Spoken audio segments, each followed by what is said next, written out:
Nunca imaginé que el sonido de una tarjeta de crédito rechazada sería el inicio de mi liberación, pero así fue como comenzó todo, con ese pequeño acto de rebeldía que cambiaría el rumbo de lo que me quedaba de vida.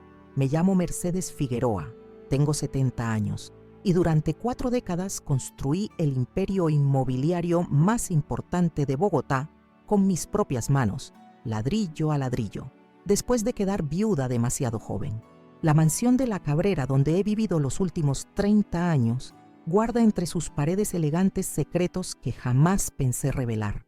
Las orquídeas blancas del jardín central han sido testigos silenciosos de mi transformación, de la mujer complaciente que todos manipulaban, a la matriarca que finalmente tomó control de su destino con un simple cambio de pin.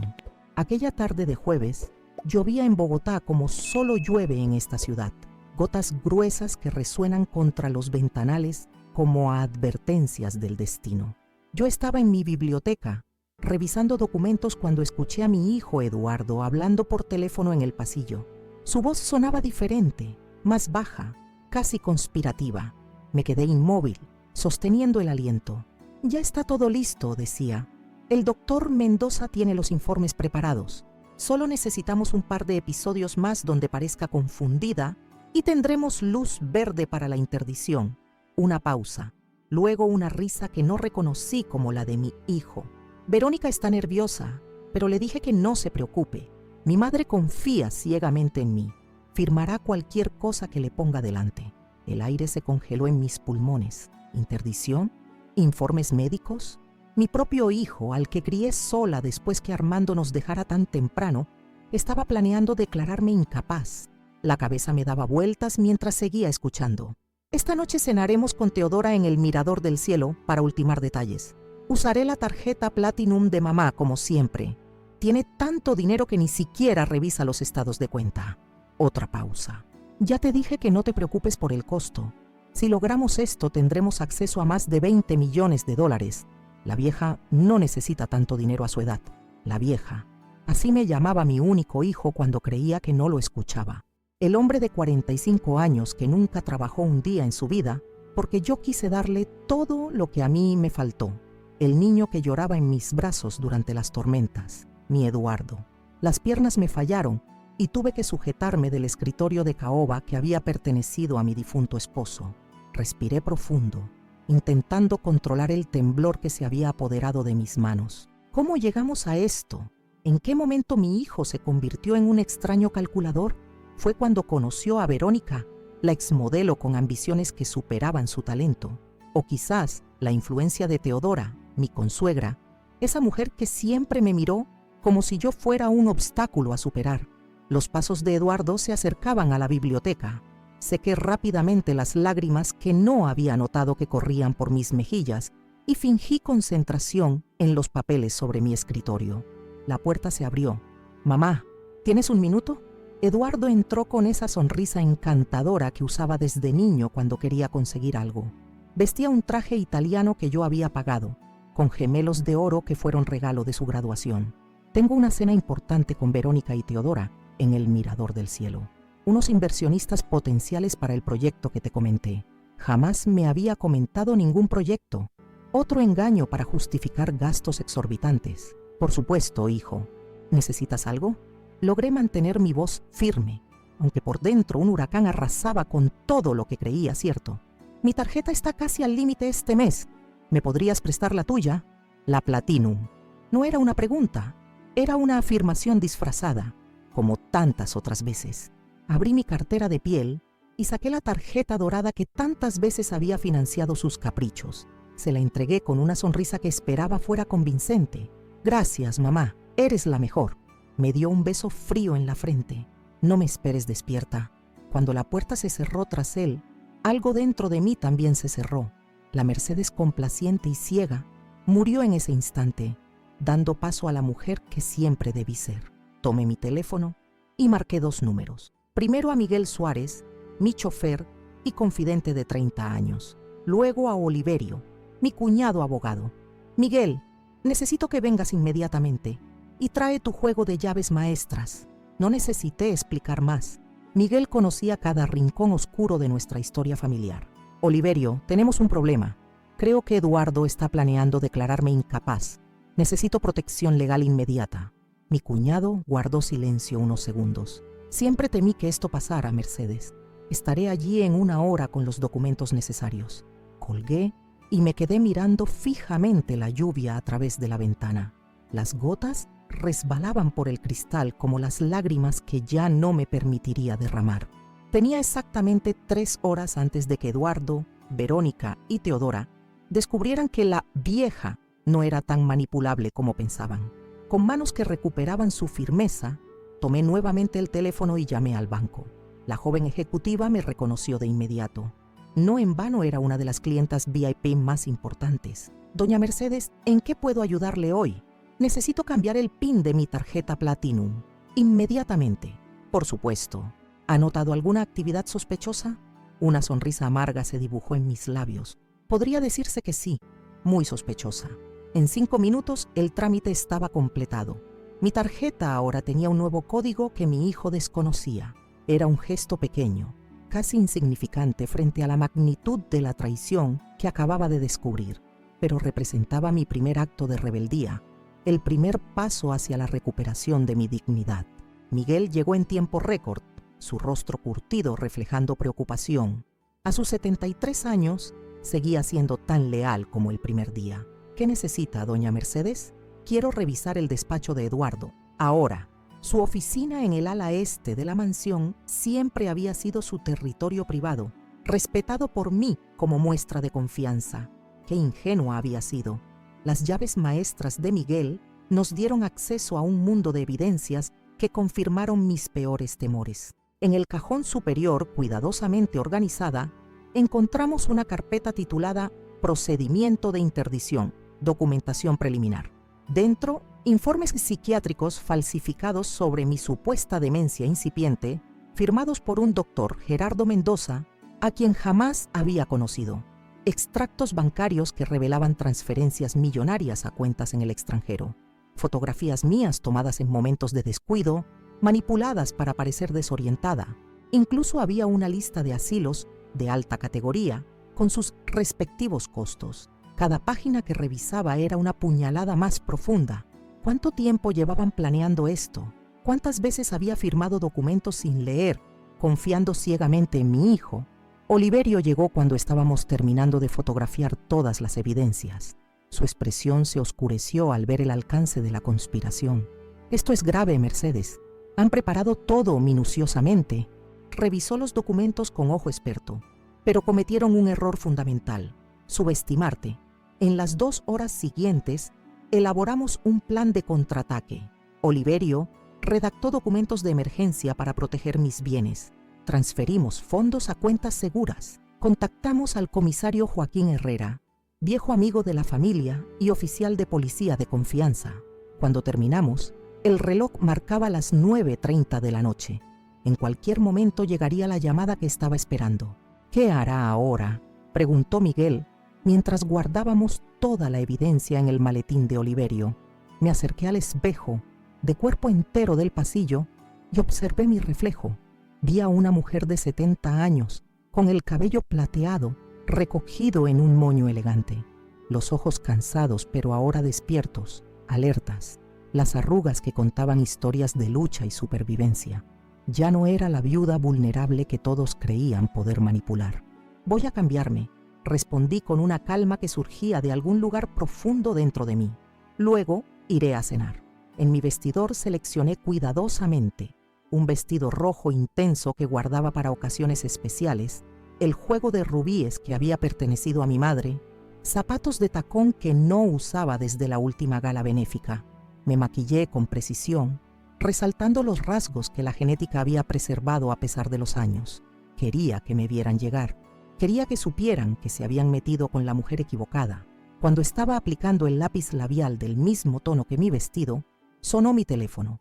El nombre de Eduardo apareció en la pantalla. Dejé que sonara 3 veces antes de contestar. ¿Diga? Mi voz sonaba tranquila, casi distraída. «Mamá, tenemos un problema serio aquí». Eduardo sonaba alterado, su voz varios tonos más aguda de lo normal. «Tu tarjeta fue rechazada». Estamos en medio de la cena con Teodora y unos socios importantes. ¿Rechazada? ¡Qué extraño! Fingí confusión mientras hacía una seña a Miguel, que ya tenía el auto listo en la entrada. ¿Será que el banco detectó alguna actividad sospechosa? Ya sabes cómo son de cautelosos con las cuentas de personas mayores como yo, siempre preocupados por posible fraude o abuso financiero. El silencio al otro lado de la línea fue revelador. Casi podía ver a mi hijo palideciendo conectando los puntos. Mamá, necesito resolver esto ahora mismo. Es una situación muy embarazosa. Claro que sí, hijo. Entiendo perfectamente. ¿Qué te parece si voy para allá y lo solucionamos en persona? Después de todo, el mirador del cielo no está lejos. ¿Tú? Pero no es necesario que vengas, podemos... Insisto, Eduardo. Dame media hora. Corté la llamada antes de que pudiera protestar. Miguel me esperaba bajo la lluvia con un paraguas. Me miró de arriba abajo, con una mezcla de admiración y preocupación. Se ve espléndida, doña Mercedes. Gracias, Miguel. Esta noche lo necesito. Me acomodé en el asiento trasero del Mercedes negro. Al mirador del cielo, por favor. Y Miguel, conduce despacio. Quiero que tengan tiempo de sentir el miedo crecer. Mientras el auto avanzaba por las calles mojadas de Bogotá, observé las luces de la ciudad reflejadas en el asfalto. Pensé en todas las decisiones que me habían llevado hasta este punto. En la niña que salió de un pueblo pequeño con grandes sueños. En la secretaria que se enamoró del jefe. En la viuda que convirtió una empresa mediana en un imperio. En la madre que dio todo por un hijo que ahora conspiraba contra ella. El mirador del cielo brillaba en la distancia, un faro de exclusividad en lo alto de uno de los edificios más prestigiosos del centro financiero. Allí, en ese nido de lujo, mi familia planeaba mi caída mientras gastaba mi dinero. La ironía era casi poética. «Hemos llegado, señora», anunció Miguel, deteniendo el auto frente a la entrada iluminada del edificio. «¿Esperas aquí?», le indiqué mientras el valet abría mi puerta. «Esto puede tomar tiempo». El ascensor privado me llevó directamente al piso 42, donde el restaurante ocupaba un espacio con vistas panorámicas de la ciudad. El maître me reconoció al instante. «Doña Mercedes, qué honor tenerla con nosotros esta noche». «Gracias, Antonio. Vengo a reunirme con mi hijo y su familia. Creo que han tenido un pequeño inconveniente con el pago». Su expresión profesional no cambió, pero sus ojos revelaron comprensión. «Por supuesto. Están en la mesa del rincón junto a los ventanales». Mientras atravesaba el salón, sentí todas las miradas sobre mí. El vestido rojo destacaba entre los tonos sobrios de la clientela de élite. Mis tacones marcaban un ritmo constante sobre el suelo de mármol. La música de piano en vivo pareció disminuir su volumen, como si el mismo ambiente contuviera la respiración ante lo que estaba a punto de ocurrir. Los vi antes que ellos a mí. Eduardo gesticulaba nerviosamente mientras hablaba por teléfono. Verónica, mi nuera, retocaba su maquillaje fingiendo calma. Y Teodora, la arquitecta de tantas desgracias en mi familia, bebía champán como si celebrara anticipadamente mi ruina.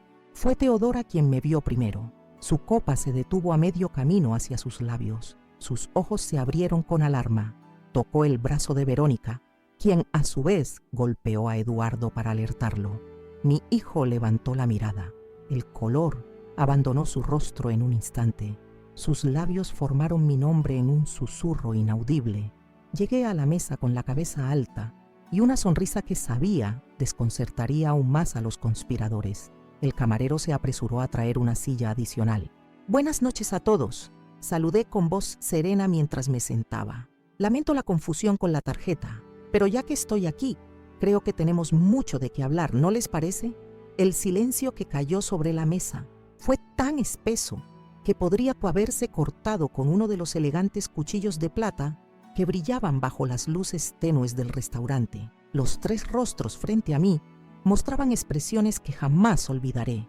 Eduardo con una palidez cadavérica, Verónica intentando mantener su sonrisa plástica mientras sus ojos delataban pánico, y Teodora, mi consuegra, cuya máscara de cordialidad se desmoronaba por segundos. «Mercedes, qué sorpresa tan agradable», pronunció finalmente Teodora, recuperando su compostura con esfuerzo visible. «No esperábamos que te tomaras la molestia de venir hasta aquí por un simple inconveniente con la tarjeta».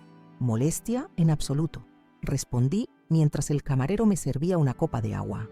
Cuando se trata de mi familia, ningún esfuerzo es demasiado grande, especialmente cuando hay tanto en juego. Eduardo se aclaró la garganta, intercambiando una mirada rápida con Verónica. Mamá, de verdad no era necesario. Podríamos haber solucionado esto por teléfono. ¿Por teléfono? No, hijo. Hay conversaciones que deben tenerse cara a cara. Observé calmadamente alrededor de la mesa. La cena apenas había comenzado.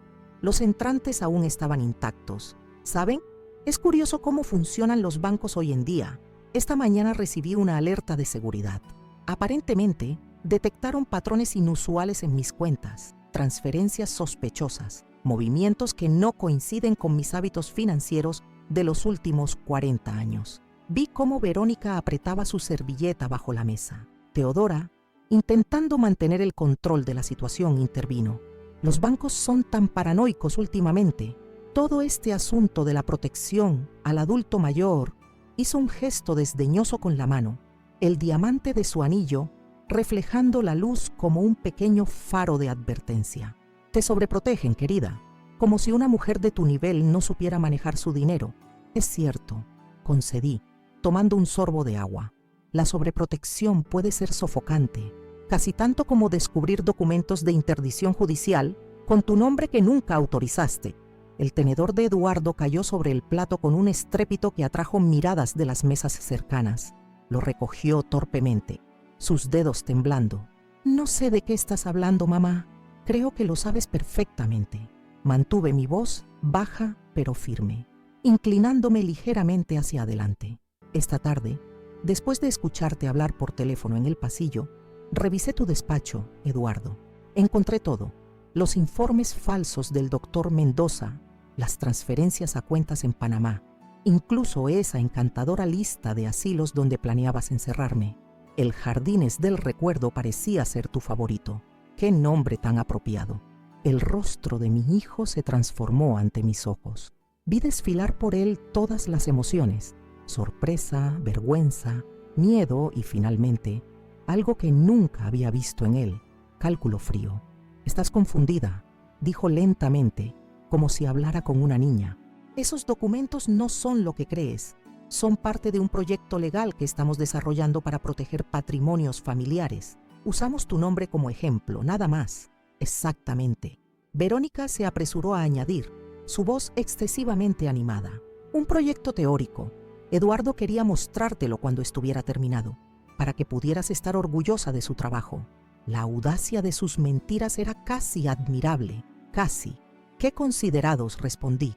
Y supongo que las transferencias de dinero también eran teóricas. Los 15 millones de pesos que salieron de mi cuenta conjunta hacia una sociedad llamada Inversiones Futuro, que casualmente comparte dirección con la galería de decoración de Teodora. Mi consuegra se atragantó con su champán.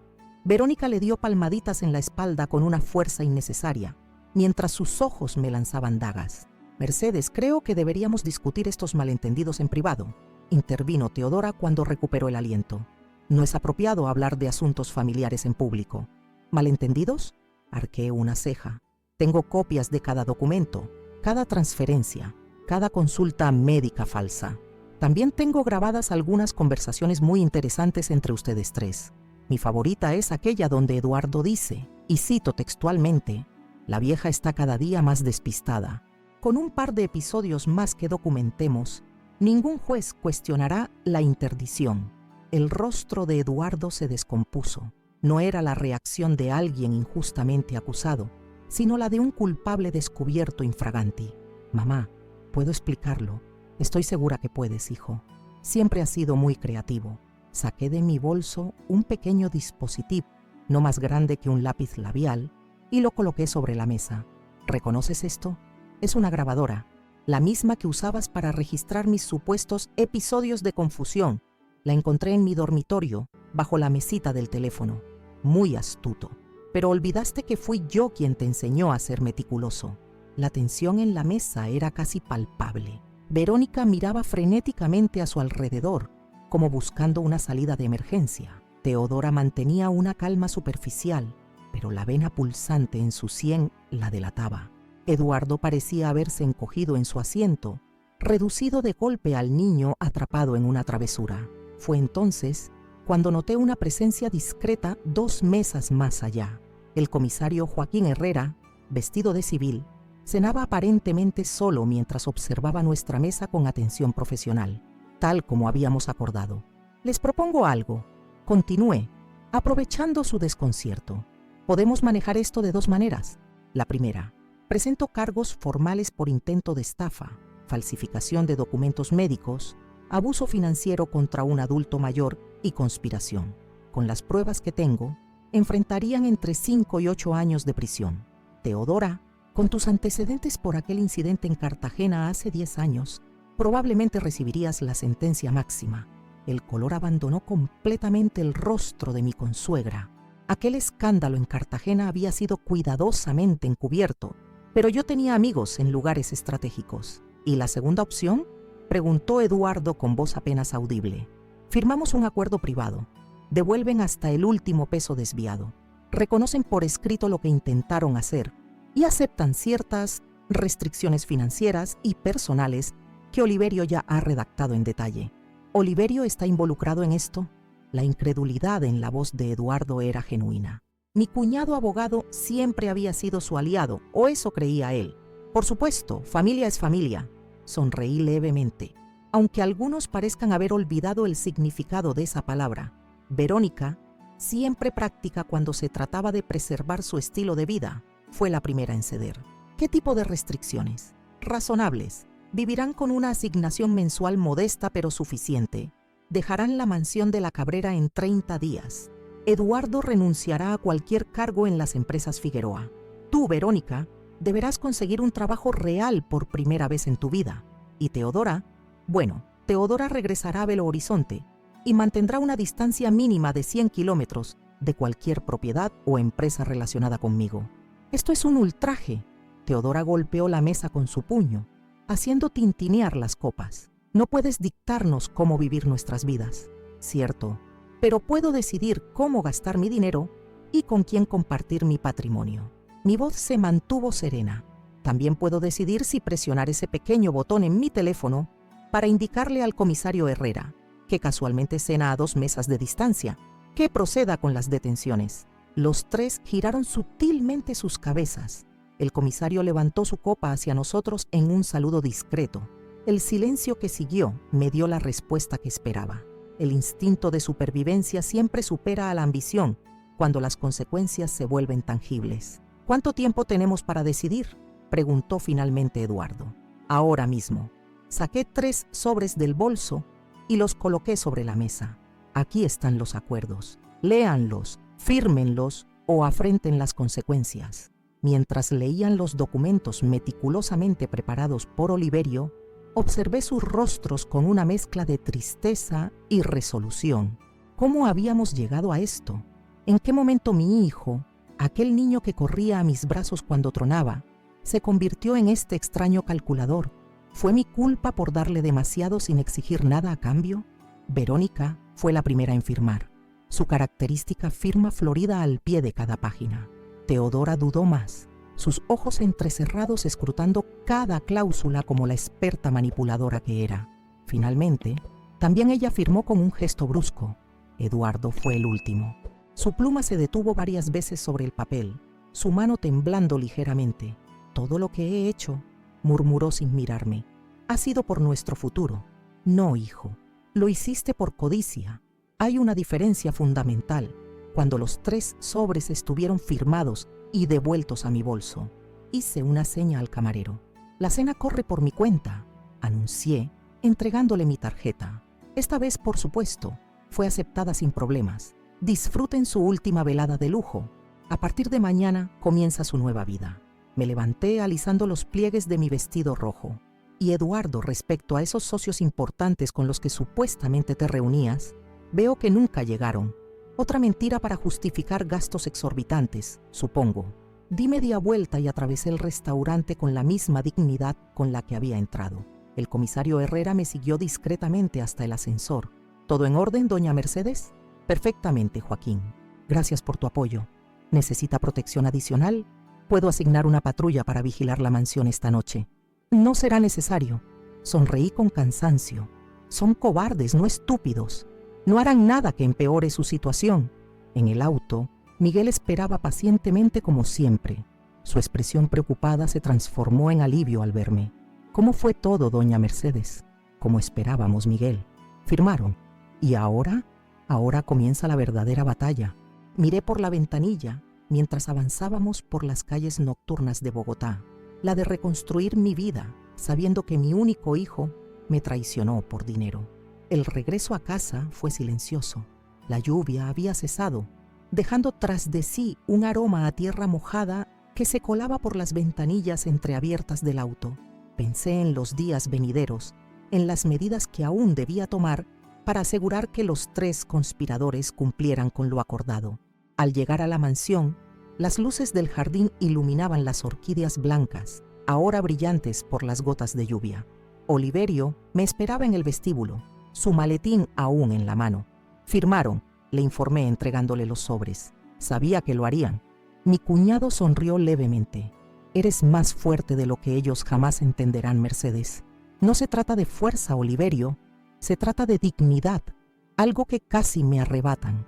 Esa noche, después que todos se marcharon, recorrí lentamente las habitaciones de la mansión, deteniéndome en cada rincón que guardaba memorias. La sala donde Eduardo dio sus primeros pasos, el comedor donde celebramos tantas Navidades, la biblioteca donde Armando me propuso matrimonio hace 50 años. En el cuarto de Eduardo, conservado intacto desde su adolescencia, me senté en la cama contemplando los trofeos deportivos, las fotografías enmarcadas, los libros que nunca leyó. ¿Dónde estaba el niño que crié? ¿En qué momento se perdió? A medianoche, cuando el silencio de la mansión era absoluto, regresé a mi habitación y abrí la caja fuerte oculta tras un cuadro de Botero. Dentro, además de las joyas familiares y documentos importantes, guardaba algo que no había tocado en años. El diario que comencé cuando me diagnosticaron cáncer de mama hace una década. Una batalla que libré en secreto, sin decírselo a Eduardo para no preocuparlo. ¡Qué ironía! Releí las entradas de aquellos días oscuros, cuando la muerte parecía acecharme, y mi única preocupación era dejar a mi hijo bien protegido. Las quimioterapias clandestinas, coordinadas con médicos en Houston, para mantener la apariencia de normalidad ante mi familia. Los testamentos que redacté y modifiqué innumerables veces, siempre pensando en Eduardo. Todo fue por ti, murmuré a la fotografía en mi mesita de noche, donde un Eduardo adolescente sonreía con inocencia aparente. Cada sacrificio, cada decisión, el cansancio finalmente me venció cerca del amanecer.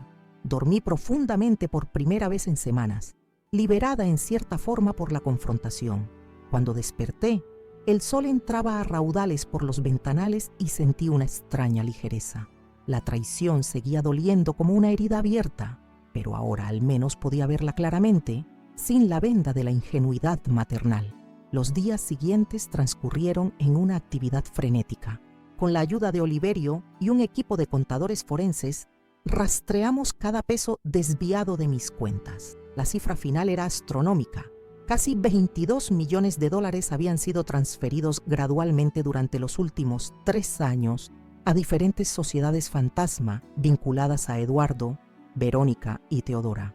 La mayor parte del dinero estaba en cuentas en Panamá y Uruguay, que ahora, con los documentos firmados, podíamos recuperar sin levantar sospechas en el sistema bancario. Otra parte considerable se había invertido en propiedades: un ático en Miami a nombre de Verónica, una casa de campo en Villa de Leyva registrada bajo una empresa fachada, incluso un yate anclado en Cartagena. Eduardo, fiel a su palabra bajo presión, colaboró en la recuperación de los activos. Cada mañana aparecía puntualmente en el despacho de Oliverio, ojeroso y visiblemente incómodo, para firmar documentos y proporcionar claves bancarias. Verónica mantenía distancia, comunicándose solo a través de abogados. Teodora había desaparecido rumbo a Belo Horizonte apenas 48 horas después de la confrontación en el Mirador del Cielo. Una semana después de aquella noche fatídica, cuando creía tener todo bajo control, recibí una visita inesperada. Luciana, mi nieta de 23 años, apareció en la puerta de la mansión con su mochila de la universidad al hombro y una expresión de preocupación que envejecía su rostro juvenil. «Abuela, ¿qué está pasando?», preguntó sin preámbulos apenas entró. «Papá y mamá están empacando todo. Dicen que deben dejar la casa en 3 semanas. ¿Es cierto que los estás echando?». La miré detenidamente, buscando en sus ojos algún indicio de complicidad con sus padres. No encontré nada más que genuina confusión y dolor. Mi Luciana, siempre concentrada en sus estudios de medicina, probablemente había estado demasiado ocupada para notar la conspiración que se tejía a su alrededor. «Siéntate, hija», le indiqué el sofá de la sala principal. «Hay cosas que debes saber». Durante las 2 horas siguientes le expliqué todo. Le mostré los documentos, las transferencias, los informes médicos falsificados. Con cada revelación, veía cómo su rostro pasaba de la incredulidad al horror y finalmente a una indignación que me recordó a mí misma. «No puedo creerlo», murmuró cuando terminé mi relato. «Siempre supe que mis padres valoraban demasiado lo material, pero esto es criminal». «Lo es», confirmé suavemente. Y tenían 2 opciones: enfrentar las consecuencias legales o aceptar mis términos. ¿Qué pasará con ellos ahora?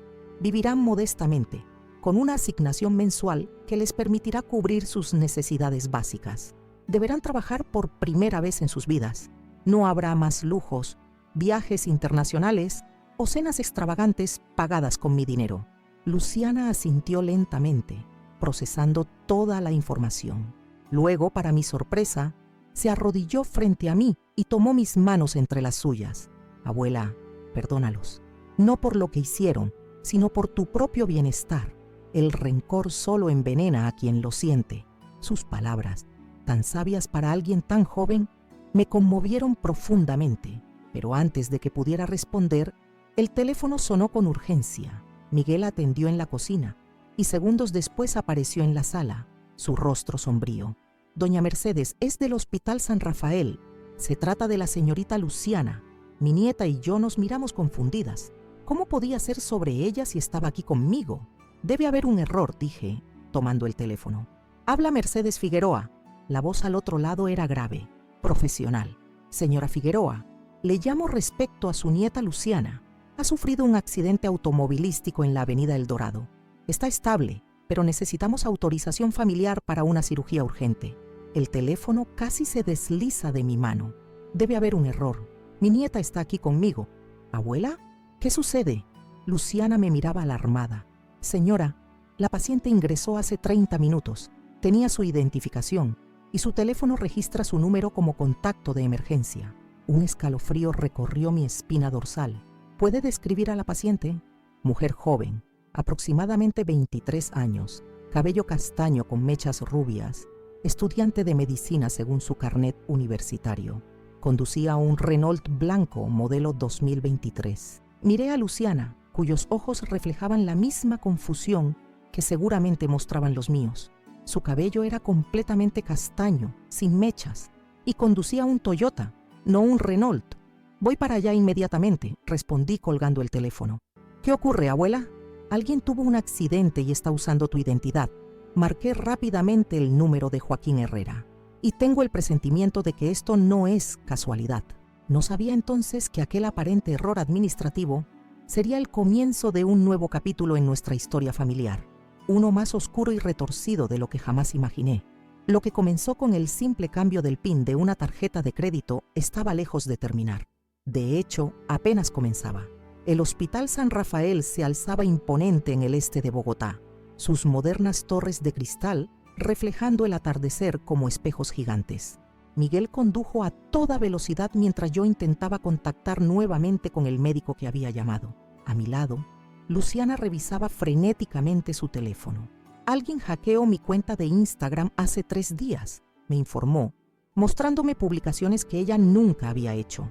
Fotos en lugares donde no esté estado, con un look que nunca usaría. «Las mechas rubias», murmuré recordando la descripción del médico. El comisario Herrera nos esperaba en la entrada de emergencias. Su rostro, normalmente impasible, mostraba signos de preocupación genuina. «La situación es extraña, doña Mercedes», nos informó mientras nos guiaba por pasillos asépticos. La paciente ingresó con documentación a nombre de Luciana Figueroa. Todos sus identificadores coinciden: número de cédula, tipo sanguíneo, dirección, incluso tiene una credencial de la Facultad de Medicina que parece auténtica. Es imposible, protestó mi verdadera nieta. Mi cédula está aquí. Mostró su documento de identidad, perfectamente real. Una falsificación excelente, entonces, concluyó Herrera. Esto va más allá de un simple robo de identidad. Parece dirigido. Un escalofrío recorrió mi espalda. ¿Dónde está la paciente ahora? En cirugía. Sufrió un trauma considerable. Impacto frontal contra un poste de luz en la avenida El Dorado. Según testigos, el vehículo parecía haber perdido el control repentinamente. Los frenos fallaron. Intercambié una mirada con Luciana. Ambas pensamos lo mismo. Sabotaje. Necesito ver a esa chica, exigí. El doctor Ramos, neurocirujano a cargo, nos recibió en una pequeña sala de conferencias adyacente al quirófano. Parecía confundido al ver a dos versiones de Luciana, la verdadera junto a mí y la impostora en su mesa de operaciones. La paciente está estable pero crítica, explicó pasándose una mano por el cabello canoso. Trauma craneal moderado, 3 costillas fracturadas, ruptura de vaso. La cirugía procede según lo esperado. Doctor, intervino Herrera, esta es una situación delicada. Tenemos razones para creer que la paciente está usando una identidad falsa. Necesitaremos tomar sus huellas dactilares y fotografías cuando sea posible. Por supuesto, pero primero debemos salvar su vida, respondió el médico razonablemente. Las horas siguientes transcurrieron en una vigilia tensa en la sala de espera. Llamé a Oliverio para informarle sobre estos nuevos acontecimientos. Mi cuñado prometió investigar quién podría tener acceso a información tan personal de Luciana para crear una identidad falsa tan convincente. La respuesta era obvia, pero necesitábamos pruebas. Cerca de medianoche, cuando la cirugía finalizó con éxito, pudimos finalmente ver a la impostora. Yacía inconsciente, conectada a máquinas que monitoreaban sus signos vitales, su rostro parcialmente cubierto por vendajes. A pesar de esto, el parecido con mi nieta era sorprendente. ¿Quién es?, susurré, más para mí misma que esperando respuesta. El informe preliminar de la policía llegó al amanecer. La joven había sido identificada como Mariana Torres, 22 años, estudiante de actuación en la Universidad Nacional. Y aquí venía la conexión que temíamos, sobrina segunda de Teodora Castillo. Contrataron a una actriz, concluyó Herrera mostrándome el expediente. Con un parecido físico notable, la prepararon durante semanas. Probablemente la intención era crear un accidente que dejara a la supuesta Luciana en estado vegetativo, permitiéndole a Eduardo y Verónica tomar decisiones médicas sobre su hija, una vulnerabilidad emocional que podrían explotar para manipularte. O algo peor, añadió Oliverio, que se había unido a nosotros. Si la falsa Luciana fallecía después de semanas en coma, podrían usarlo como presión emocional para que reconsideraras el acuerdo firmado. Perdimos a nuestra hija. Al menos devuélvenos nuestra seguridad financiera. La crueldad del plan me dejó sin aliento. Usar a una joven inocente, ponerla en peligro real, todo por dinero. ¿Hasta dónde llegaría mi familia? Pero algo salió mal, continuó Herrera. El accidente debía ser controlado, lo suficientemente serio para justificar un coma inducido, pero no para poner en riesgo real su vida. Los informes preliminares sugieren que los frenos fueron manipulados más allá de lo previsto. No querían un accidente, querían una tragedia. Teodora, murmuré, sintiendo cómo la ira crecía dentro de mí. Siempre va demasiado lejos. Los días siguientes fueron un torbellino de actividad. Mariana Torres despertó brevemente, lo suficiente para confirmar nuestras sospechas antes de recaer en semiconsciencia. Había sido contratada por Teodora para un proyecto artístico experimental que requería asumir la identidad de Luciana temporalmente. Le pagaron generosamente, proporcionaron documentos falsificados para mayor realismo y la prepararon durante semanas. El accidente, le aseguraron, sería completamente controlado con especialistas de cine supervisando todo. Una joven ingenua manipulada por expertos, comentó Oliverio con amargura. Con estas pruebas, Herrera obtuvo órdenes de arresto contra Teodora, quien había desaparecido de su residencia en Belo Horizonte.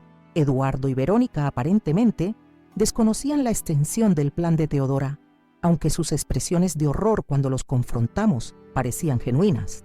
Juro que no sabíamos nada, insistió Eduardo. Su rostro desencajado cuando lo confrontamos en su nuevo apartamento.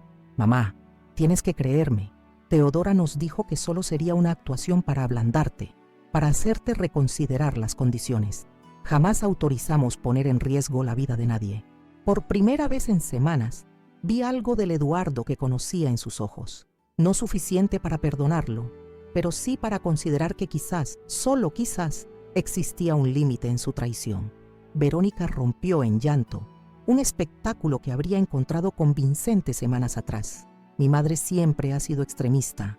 Cuando se enteró del acuerdo que firmamos, enloqueció. Dijo que éramos débiles, que habíamos cedido demasiado fácilmente, y contratar a una actriz para fingir ser mi nieta y tener un accidente les pareció una solución razonable. La indignación en la voz de Luciana era palpable. No en esos términos, respondió Eduardo, pasándose las manos por el cabello con desesperación. Teodora habló de una representación simbólica, de crear empatía visual. Utilizó toda su jerga de psicología manipulativa. Solo después entendimos que planeaba un accidente real. Aunque sus explicaciones parecían sinceras, no cambiaban los hechos fundamentales. Mi hijo y su esposa habían conspirado contra mí, habían intentado robarme mi patrimonio y mi dignidad, y solo cuando las cosas se tornaron criminalmente serias, pretendían desvincularse. Enfrentarán las consecuencias legales de sus actos, anuncié con firmeza. Todos ustedes, que un juez determine su nivel de complicidad. El proceso judicial comenzó discretamente. Mi posición en Bogotá me permitía mantener el escándalo fuera de los periódicos, protegiendo así la reputación de las empresas Figueroa. Eduardo y Verónica, libres bajo fianza, pero con prohibición de salir del país, se movían como sombras por la ciudad, evitando los círculos sociales que antes frecuentaban. Teodora fue finalmente localizada en Buenos Aires e extraditada. Su detención en el aeropuerto, intentando abordar un vuelo a Madrid con documentación falsa, fue el último clavo en el ataúd de su defensa. Durante los interrogatorios, emergió la verdad completa. No solo había organizado el falso accidente, sino que había manipulado los frenos del vehículo personalmente, buscando un impacto dramático que garantizara lesiones graves. Una sociópata funcional, dictaminó el psiquiatra forense, capaz de extrema crueldad sin remordimiento cuando persigue sus objetivos. Mientras el caso avanzaba, yo pasaba horas en el hospital junto a Mariana Torres. La joven, recuperándose lentamente, me recordaba dolorosamente a Luciana. Misma edad, similares aspiraciones, igual inocencia manipulada por personas sin escrúpulos. Me sentía responsable de su situación, aunque indirectamente. No fue culpa suya, doña Mercedes, me aseguró una tarde, su voz débil pero determinada. Ellos me engañaron, igual que intentaron engañarla a usted. Somos víctimas de las mismas personas. Su perspectiva, madura más allá de sus años, tocó algo profundo en mí. Quizás era ese sentido de justicia y claridad moral que tanto admiraba en Luciana, o tal vez simplemente la necesidad de encontrar algo bueno en medio de tanta oscuridad. Una mañana particularmente difícil, cuando la soledad de la mansión amenazaba con ahogarme, recibí una visita inesperada. Eduardo estaba en la puerta sin Verónica, vestido con sencillez y evidente nerviosismo. Sé que no tengo derecho a pedirte nada, comenzó, pero necesitaba verte, hablar contigo a solas. Lo conduje al jardín, ese espacio neutral donde tantas conversaciones difíciles habían tenido lugar a lo largo de los años. Entre las orquídeas blancas que tanto amaba su padre, Eduardo parecía más pequeño, vulnerable. He estado pensando mucho, mamá, sobre quién soy, en qué me he convertido. Sus ojos, tan parecidos a los de Armando, recorrieron el jardín con nostalgia. Este lugar siempre fue un santuario para mí cuando era niño. ¿Recuerdas cómo papá me enseñaba los nombres científicos de cada planta? Armando tenía infinita paciencia, respondí, permitiéndome ese pequeño viaje al pasado. Tú, en cambio, siempre querías resultados inmediatos. Sí, inmediatez. Quizás ese fue mi primer error. Suspiró profundamente. Mamá, no vine a pedir perdón. Sé que lo que hice es imperdonable. Vine a entregarte esto. Extendió un sobre manila. Dentro encontré documentos legales. Renunciaba voluntariamente a cualquier herencia futura. a cualquier participación en las empresas Figueroa. Incluso devolvía legalmente el apellido. Ya no sería Eduardo Figueroa, sino Eduardo Morales, usando el apellido materno de Armando. ¿Por qué? Pregunté genuinamente sorprendida. Porque necesito reconstruirme desde cero, encontrar quién soy sin la sombra del imperio Figueroa, sin las expectativas, sin la presión de estar a la altura del legado de papá y tuyo.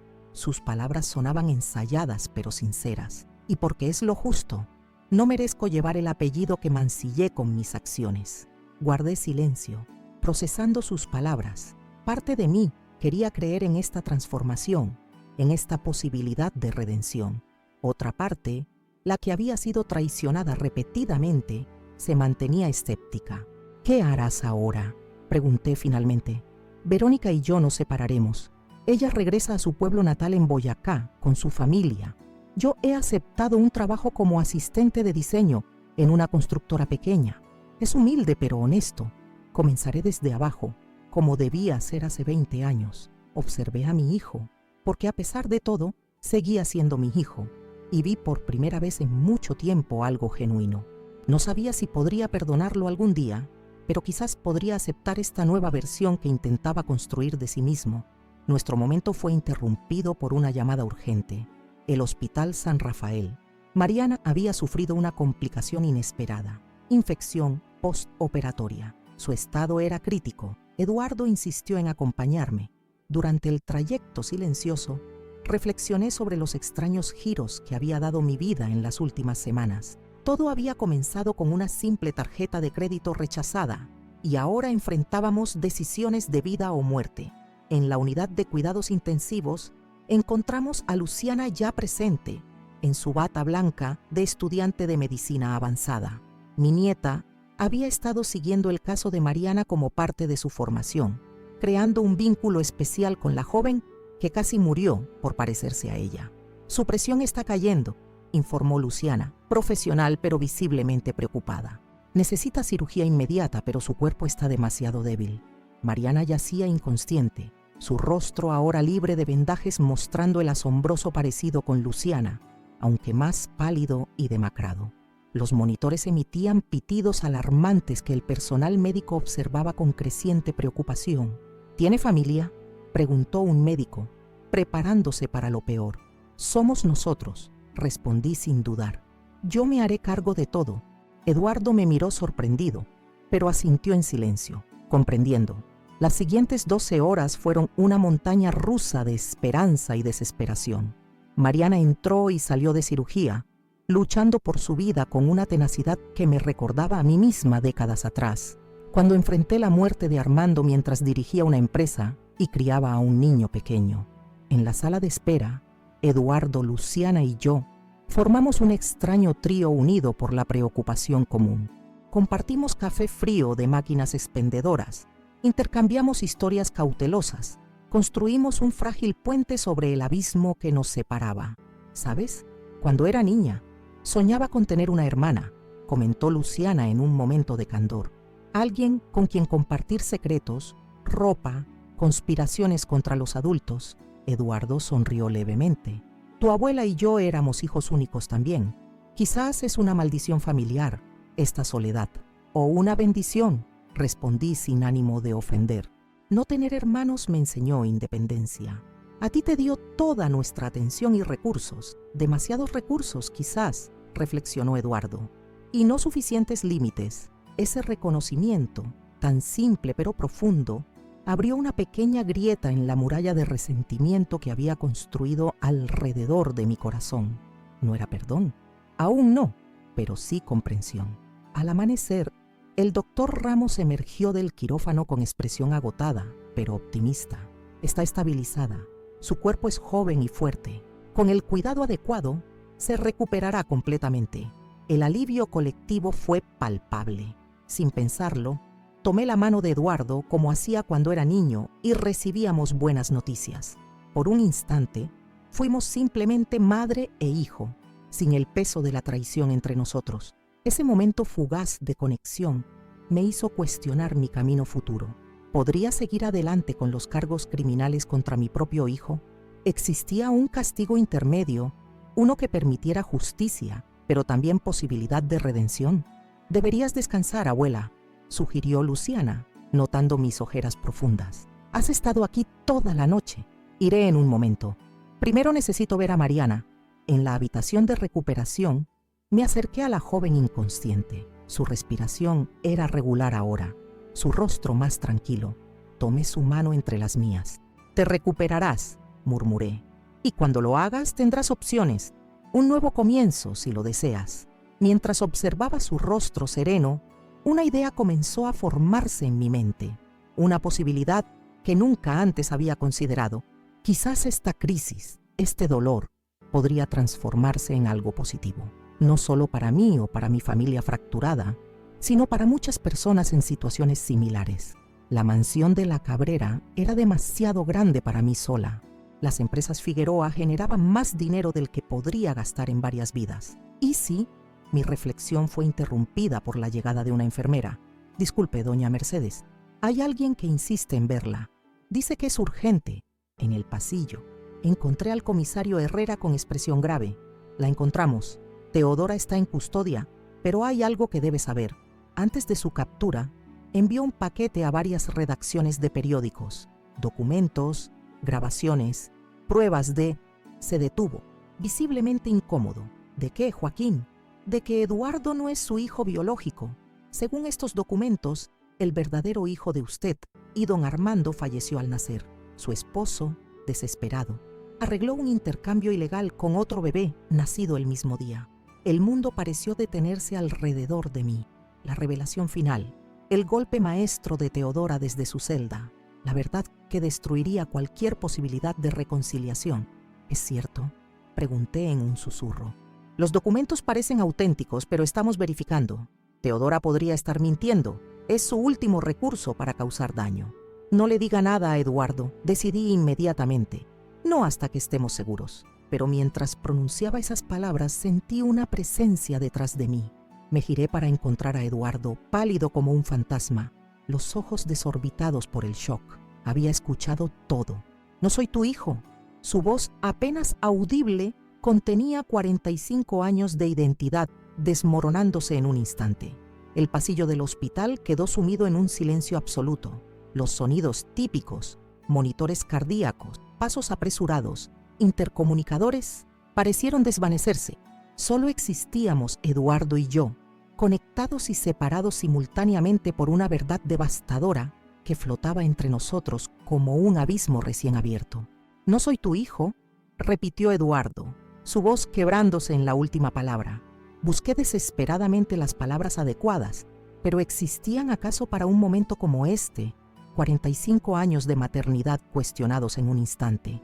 4 décadas y media de recuerdos. Su primer diente, sus pasos iniciales, graduaciones, logros, repentinamente vistos a través de un cristal distorsionado. «Eduardo», comencé, extendiendo mi mano hacia él instintivamente. No sabemos si esto es verdad. Teodora es capaz de cualquier manipulación para destruirnos. Retrocedió como si mi contacto pudiera quemarlo. Pero podría ser cierto. Es posible. El comisario Herrera, percibiendo la gravedad del momento, nos guió discretamente hacia una pequeña sala de consultas vacía.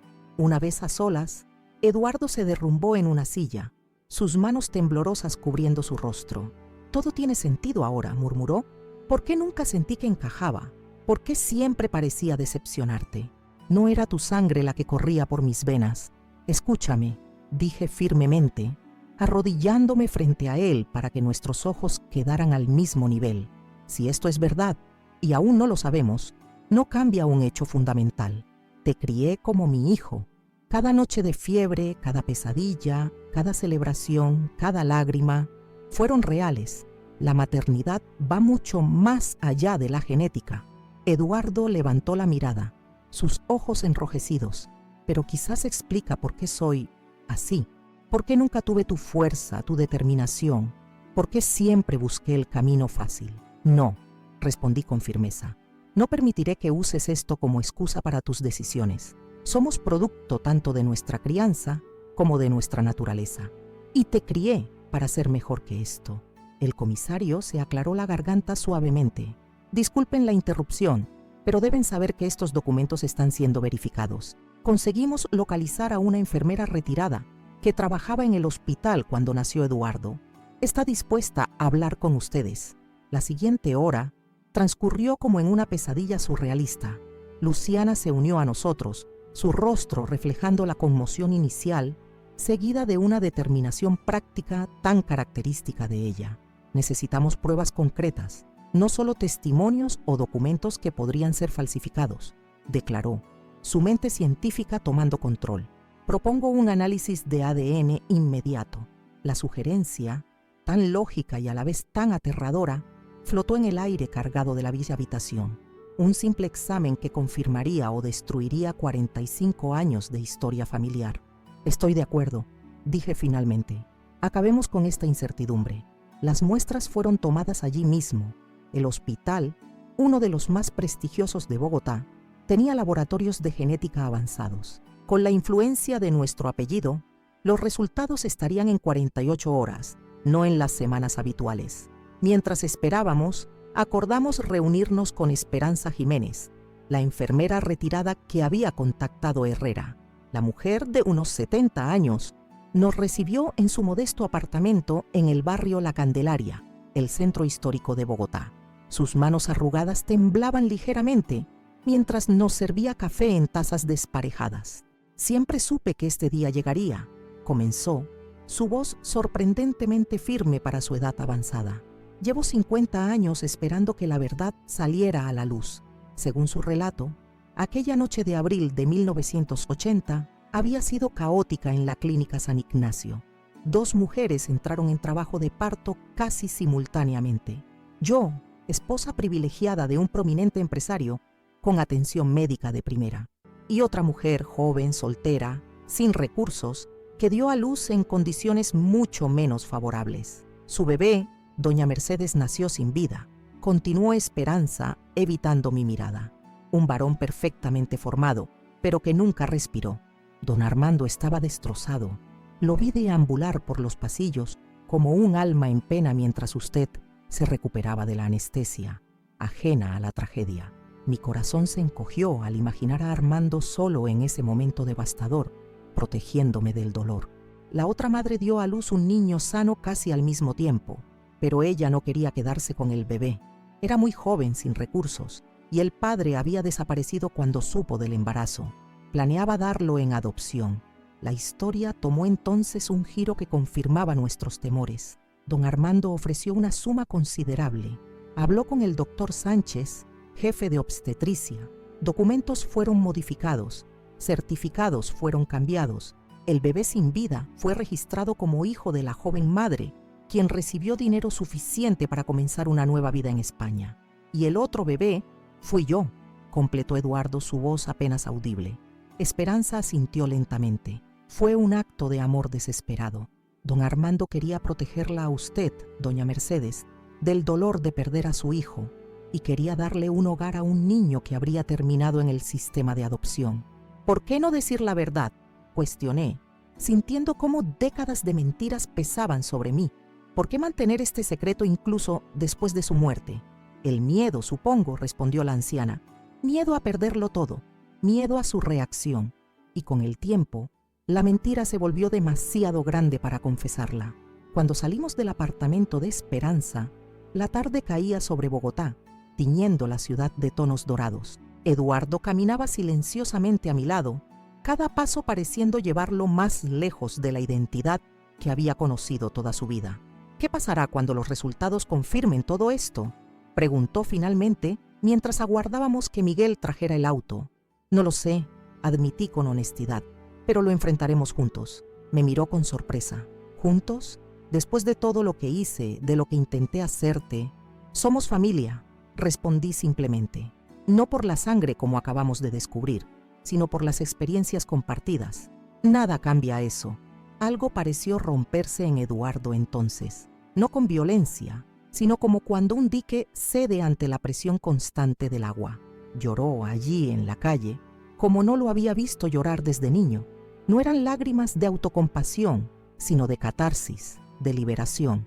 Las siguientes 48 horas transcurrieron en un limbo extraño. Regresé a la mansión, pero me resultaba imposible descansar. Recorrí cada habitación como un fantasma, observando fotografías familiares con nuevos ojos. ¿Había ignorado señales todos estos años? ¿Existían pistas en los rasgos de Eduardo que debería haber notado? Oliverio, siempre mi roca en tiempos de crisis, se presentó sin ser llamado, trayendo documentos legales y más importante, apoyo moral. Mi cuñado había sido el mejor amigo de Armando.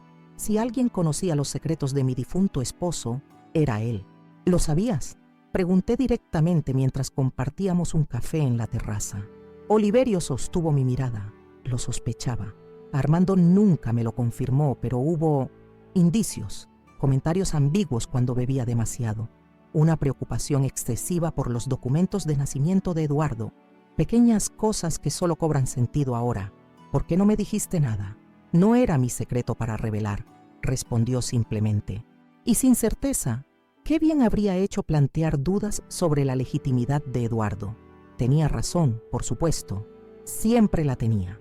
La mañana en que debían llegar los resultados del ADN, Luciana me encontró en el jardín, entre las orquídeas blancas que tanto amaba Armando. ¿Estás lista, abuela?, preguntó suavemente.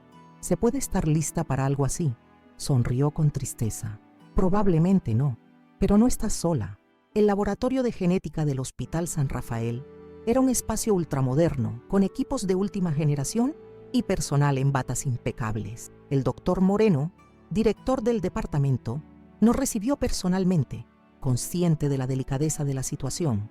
Eduardo ya estaba allí cuando llegamos, acompañado sorprendentemente por Verónica. Mi nuera, habitualmente impecable en su presentación, mostraba signos visibles de agotamiento y preocupación sincera. Quizás había subestimado su capacidad de amor genuino hacia mi hijo. No, hacia el hombre que había criado como mi hijo. Tenemos los resultados, anunció el doctor Moreno, sosteniendo un sobre sellado. ¿Están seguros de querer proceder? Los cuatro intercambiamos miradas. No había vuelta atrás. La duda sería peor que cualquier verdad. Adelante, autorizó Eduardo. El médico asintió, abriendo el sobre con precisión quirúrgica. Hemos analizado múltiples marcadores genéticos para establecer la relación materno-filial entre la señora Mercedes Figueroa y el señor Eduardo Figueroa. Hizo una pausa ajustándose las gafas.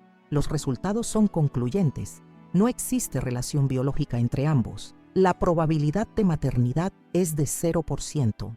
A pesar de estar preparada para esta confirmación, sentí cómo el aire abandonaba mis pulmones. Una cosa era sospechar, otra muy distinta era enfrentar la certeza científica. Sin embargo, continuó el médico, encontramos algo inesperado al procesar las muestras. Por protocolo, analizamos también la posible relación entre la señorita Luciana Figueroa y usted, doña Mercedes, como control de calidad. Luciana se tensó visiblemente a mi lado y los resultados indican una correlación genética directa. Según nuestros análisis, existe una probabilidad del 98% de que usted, doña Mercedes, sea la abuela biológica de la señorita Luciana. La habitación pareció girar a mi alrededor. Eso es imposible. Si Eduardo no es mi hijo biológico, Luciana no puede ser mi nieta biológica. El doctor Moreno se quitó las gafas, frotándose el puente de la nariz. Esa fue exactamente nuestra reacción. Por eso repetimos las pruebas 3 veces. Los resultados son inequívocos. La explicación más probable es que su verdadero hijo biológico, el que supuestamente falleció al nacer, según el testimonio de la enfermera, no era un varón, sino una niña. Y esa niña sobrevivió. Eduardo se levantó bruscamente, apoyándose en la mesa para estabilizarse. Está diciendo que nos intercambiaron a ambos, que el bebé que supuestamente murió era una niña, no un niño. Es una posibilidad, respondió el médico cautelosamente. Los registros médicos de hace 45 años no son tan precisos como los actuales. Una confusión en el sexo del bebé fallecido podría haber ocurrido, especialmente en un contexto de documentación ya manipulada. Pero entonces, ¿quién es mi madre biológica?, preguntó Luciana, su voz reflejando desconcierto total. Y más importante, añadió Verónica hablando por primera vez, ¿cómo llegó a ser tu hija, Eduardo, si no eres hijo biológico de Mercedes? La respuesta vino de una fuente inesperada. Verónica, tras coordinar una llamada de emergencia con su madre, en prisión preventiva, obtuvo la pieza final del rompecabezas. Teodora, quizás buscando alguna forma de redención, reveló lo que sabía. Mi madre trabajaba como auxiliar administrativa en la Clínica San Ignacio en 1980, explicó Verónica mientras regresábamos a la mansión. No como enfermera asistencial, sino en archivos. Tuvo acceso a los registros originales antes de ser modificados. Según ella, esa noche nacieron 3 bebés casi simultáneamente, no 2 como creíamos. La historia que emergió era más compleja de lo imaginado. Una joven de buena familia que ocultó su embarazo y dio a luz bajo un nombre falso. Un bebé varón sin vida registrado inicialmente como mío. Y una niña, mi verdadera hija biológica, entregada en adopción a una familia que se trasladó al sur del país. Esa niña creció, se educó y eventualmente se convirtió en la madre de Luciana, concluyó Verónica. Su nombre era Catalina Durán. Falleció hace 15 años en un accidente automovilístico junto a su esposo, dejando huérfana a Luciana. Mi nieta, mi verdadera nieta biológica, se llevó las manos al rostro, abrumada. Mis padres adoptivos nunca mencionaron que mi madre biológica fuera adoptada también. Siempre dijeron que habían muerto jóvenes y que eran amigos cercanos. Probablemente no lo sabían, sugerí. O quizás intentaban protegerte de una historia demasiado complicada. La ironía del destino resultaba abrumadora. Eduardo, sin relación sanguínea conmigo, había conocido y se había casado con Verónica. Juntos adoptaron a Luciana, huérfana de mi hija biológica que nunca conocí.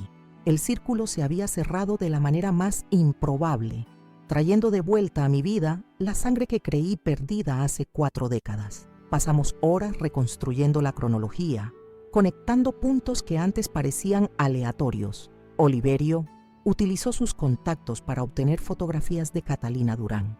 El parecido conmigo en mi juventud era innegable.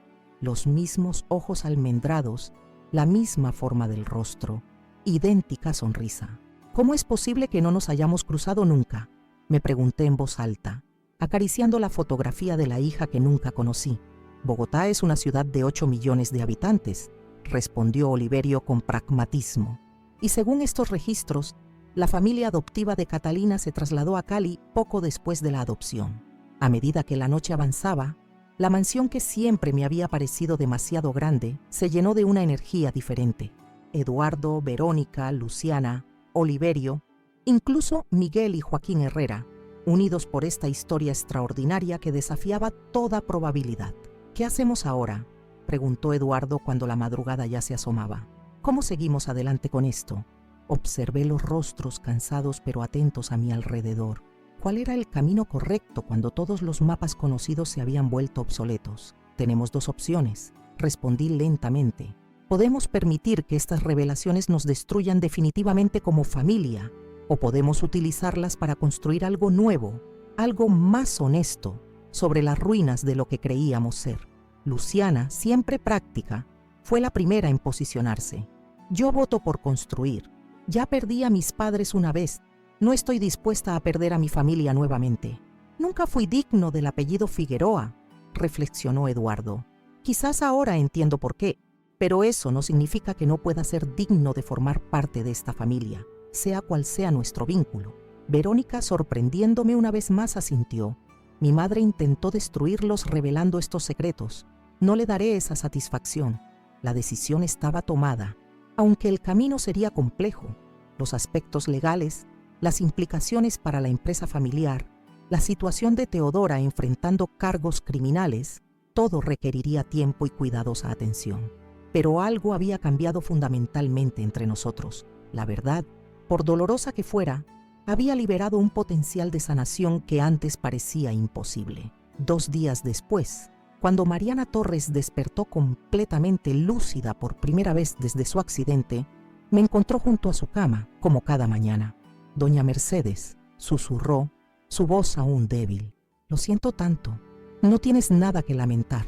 Respondí, tomando su mano delicada entre las mías. Fuiste una víctima, igual que todos nosotros. Sus ojos, tan parecidos a los de Luciana, se llenaron de lágrimas. No tengo a dónde ir cuando me den de alta. Mi familia en Medellín. No puedo regresar con ellos. La decisión que había estado formándose en mi mente durante días cristalizó en ese instante. Tengo una propuesta para ti. La mansión de la Cabrera es demasiado grande para mí sola y tengo planes para transformarla en algo nuevo, algo significativo. Le expliqué mi visión: convertir la mansión en un centro de protección y asesoría legal para adultos mayores víctimas de abusos familiares y financieros. Un lugar donde personas como yo, vulnerables por su edad o condición, pudieran encontrar defensa y refugio. Necesitaré ayuda para dirigir este proyecto. Alguien joven con energía y empatía. Alguien que haya experimentado personalmente el poder de la manipulación y la importancia de la verdad.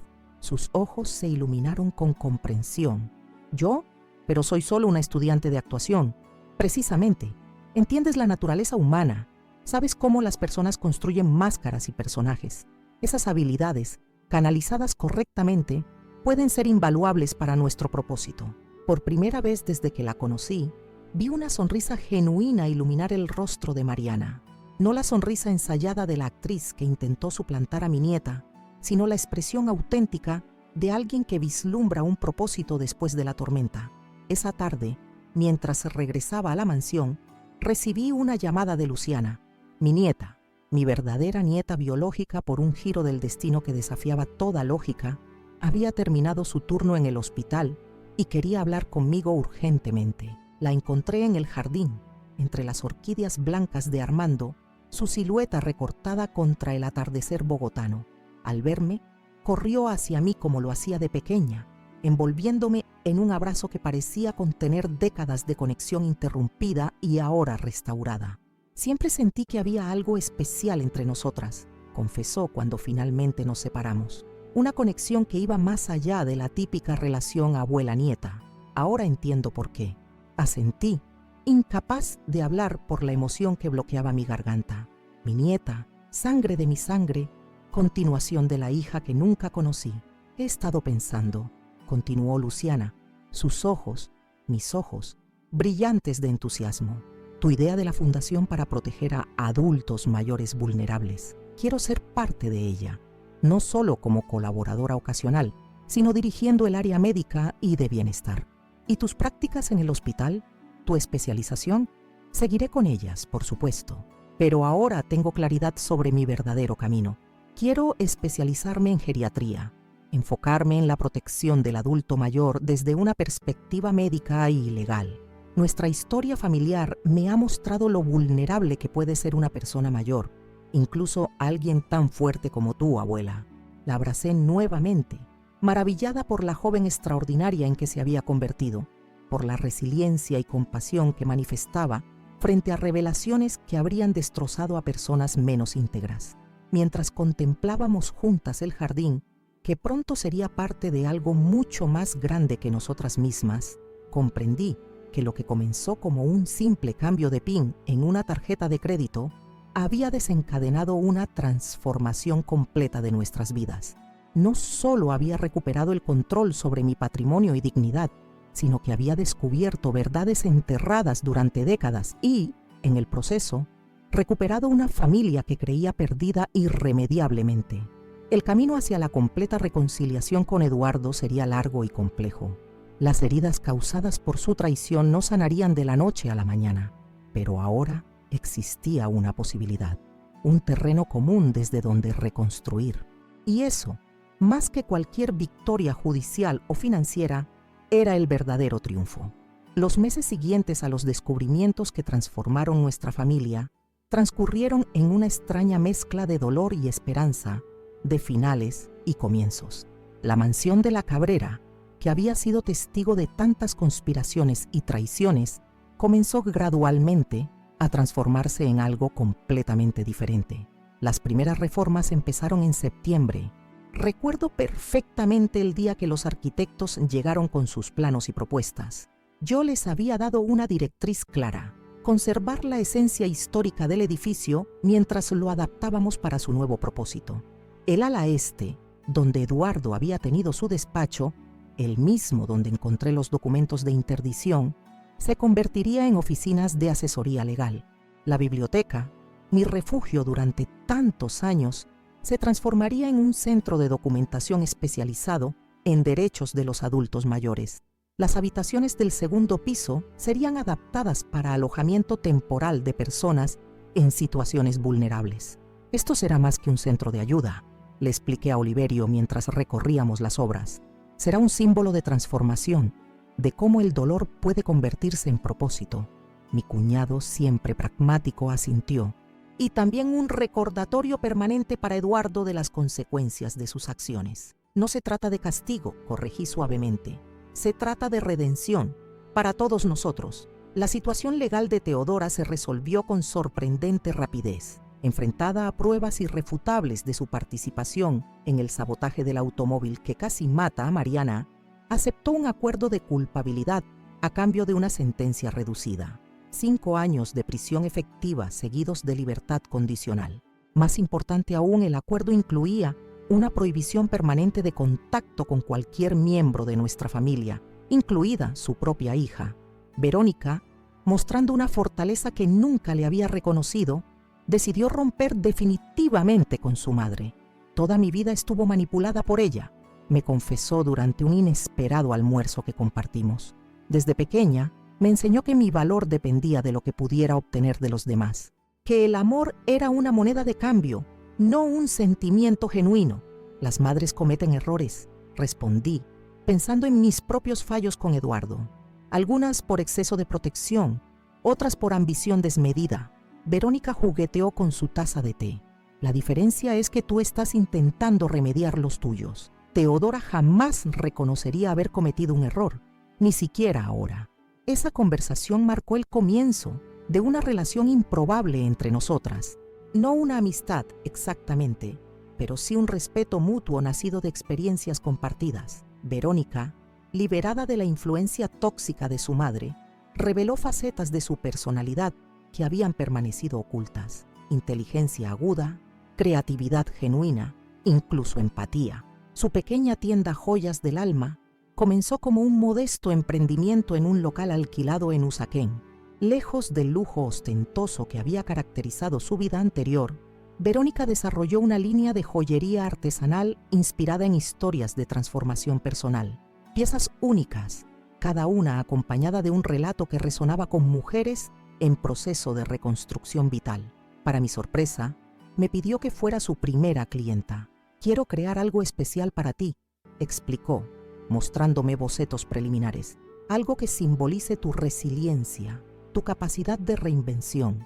Semanas después, me entregó un broche de plata con incrustaciones de pequeños rubíes, diseñado para evocar una orquídea renaciendo entre piedras.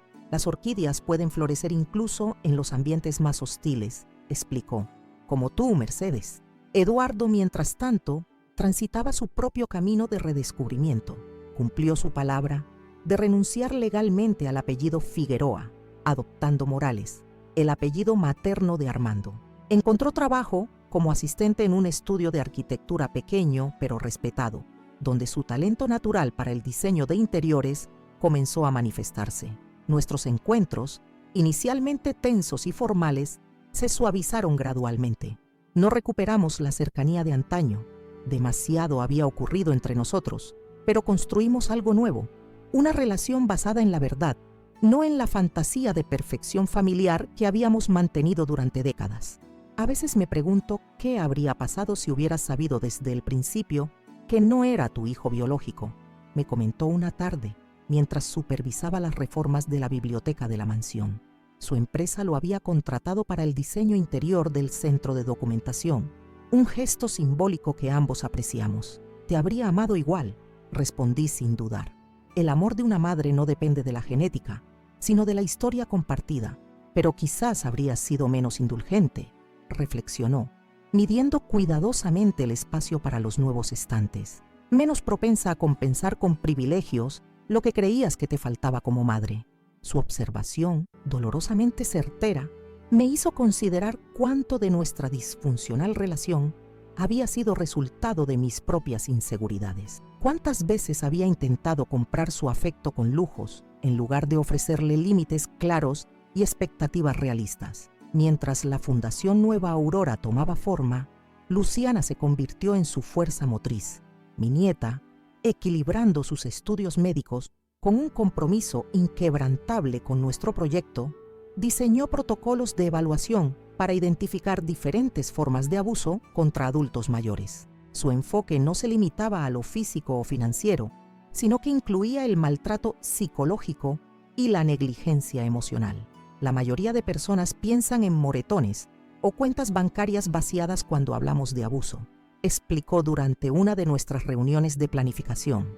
Pocos consideran el daño causado por el aislamiento social forzado, la infantilización constante o la negación de autonomía. Su perspectiva, enriquecida por nuestra experiencia familiar, atrajo la atención de especialistas en geriatría y derechos humanos. Pronto, la Fundación comenzó a recibir solicitudes de colaboración de universidades y organismos gubernamentales. Mariana Torres, completamente recuperada de sus lesiones físicas, aunque aún procesando el trauma emocional, encontró su lugar como coordinadora de comunicaciones. Su formación como actriz le proporcionaba una sensibilidad especial para detectar narrativas manipuladoras y construir mensajes auténticos. Quiero usar lo que aprendí sobre la vulnerabilidad humana para proteger, no para explotar, me dijo cuando la contraté oficialmente. Cada persona mayor que ayudemos será una forma de redimirme por mi participación involuntaria en lo que casi te ocurrió. La inauguración oficial de la Fundación Nueva Aurora estaba programada para coincidir con el Día Internacional de las Personas Mayores, el 1 de octubre. Las semanas previas fueron un torbellino de preparativos, permisos, invitaciones a personalidades influyentes del ámbito legal y médico. Una tarde, mientras revisaba los últimos detalles del evento, recibí una visita inesperada. Miguel, mi fiel chofer y amigo, apareció en mi oficina provisional con expresión preocupada. Doña Mercedes, hay alguien que insiste en verla. Es delicado. La mujer que entró tras él aparentaba unos 65 años, cabello completamente blanco, recogido en un moño sencillo, vestida con elegancia discreta. Algo en sus ojos me resultó inmediatamente familiar, aunque estaba segura de no haberla visto antes. ¿Doña Mercedes Figueroa?, preguntó con voz ligeramente temblorosa. La misma. ¿En qué puedo ayudarla? La mujer respiró profundamente antes de hablar. Mi nombre es Soledad Vázquez. Fui enfermera auxiliar en la Clínica San Ignacio hace 45 años. Hizo una pausa significativa. Estuve presente la noche que usted dio a luz. Mi corazón se aceleró instantáneamente. Otra pieza del rompecabezas que no sabía que faltaba aparecía frente a mí. Por favor, siéntese, indiqué, intentando mantener la calma. Creo que tenemos mucho de qué hablar. Durante la siguiente hora, Soledad desplegó ante mí una historia que completaba los fragmentos que habíamos reconstruido. Según su relato, la confusión aquella noche había sido aún mayor de lo que imaginábamos. Usted dio a luz gemelos, reveló, provocando que casi derramara mi café. Una niña y un niño. El varón nació sin vida, pero la niña, aunque prematura, era perfectamente viable. ¿Gemelos? La palabra apenas salió de mis labios. Pero los médicos nunca mencionaron un embarazo múltiple.